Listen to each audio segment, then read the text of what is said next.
கஷ்டப்படுறவங்க, ஏழைகள், தரித்திரர், முடியாதவங்களுக்கு அரசாங்கம் உதவி செய்யலாம், மற்றவங்க உதவி செய்யலாம். திடகாத்திரமான சரீரத்துக்கு உழைக்க பலன் இருக்குல்ல.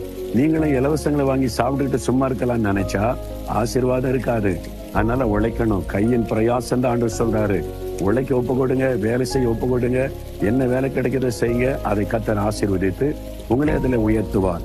அது மாதிரி உனக்கு பாக்கியமா நன்மை உண்டாகும். அவங்கதான் பாக்கியவான்கள், பாக்கியவதிகளா இருக்க முடியும். அப்பதான் நன்மை உங்க வாழ்க்கையில உண்டாகும். ஏதோ ஒரு நன்மையை எதிர்பார்க்கிறீங்க தானே. உங்க வாழ்க்கையில, குடும்பத்துல, ஊழியத்துல, தேவையில அந்த நன்மையை கர்த்தர் அருளி செய்வார். விசுவாசத்தோடு சொல்லுங்க, ஆண்டவரே, நான் கடினமா உழைப்பேன், சோம்பேறியா இருக்க மாட்டேன். என் பிரயாசத்தின் பலனை எனக்கு தந்து எனக்கு நன்மை தருகிறீர். என்னை பாக்கியவானாய், பாக்கியவதியாய் ஆசீர்வதிக்கிறீர்.